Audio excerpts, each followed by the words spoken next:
Located in San Francisco's historic Chinatown at 925 Grant Street, the Chinese Historical Society of America Museum offers both locals and tourists an opportunity to experience Chinatown from the perspective of past and present Chinese voices and stories.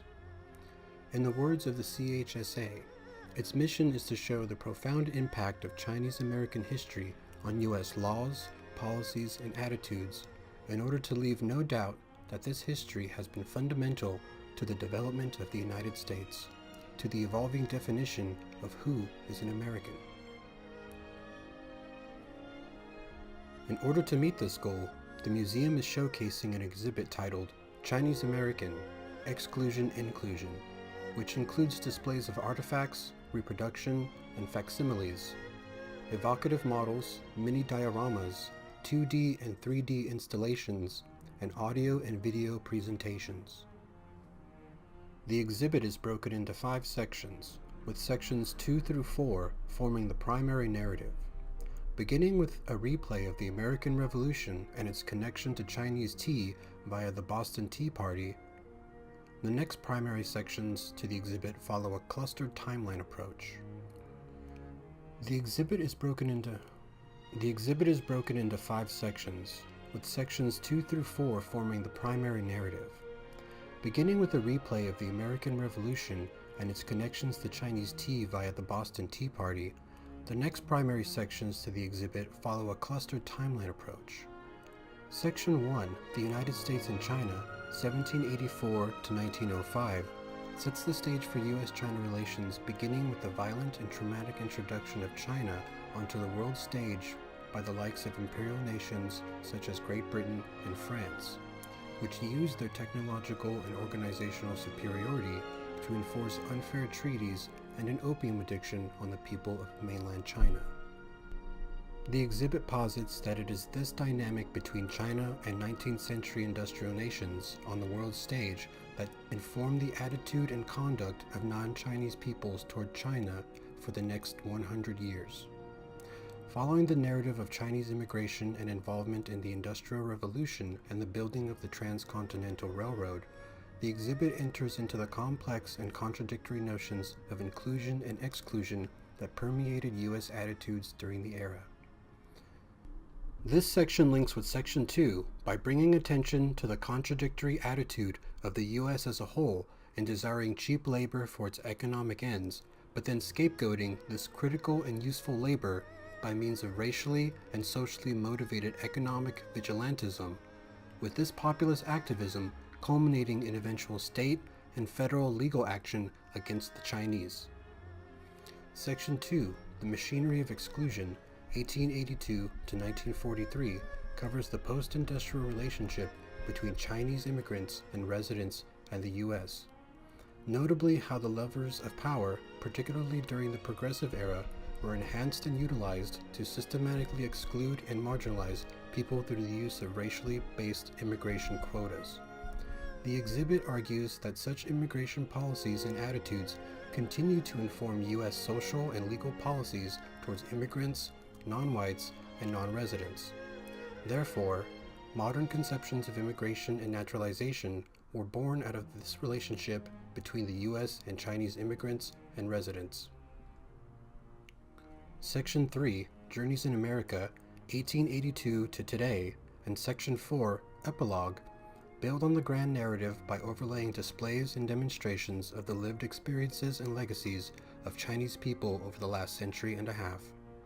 The latter part of the exhibit discusses the end of the immigration quota system and the continued complex relationship China holds with the rest of the world. Although no one really fears Chinese immigration and naturalization as in the past, as China advances as a nation and society, it is important to reconcile the past and consider its implications on the future as China and the U.S. move ever closer toward global and regional interaction.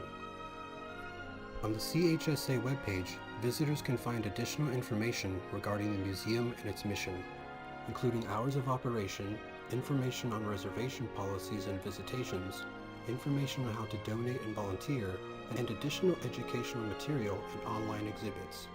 These latter two items are arguably the most interesting and helpful for educators and anyone preparing for a visit to either the museum or Chinatown. The online exhibit section of the CHSA website grants the public access to the Him Mark Lai digital archive, named in memory of prolific Chinese-American historian, master archivist, and person responsible for helping bring attention and validity to the study of Chinese America, Him Mark Lai. The project seeks to digitize his enormous archival collection, thus spreading the message and cause of the CHSA.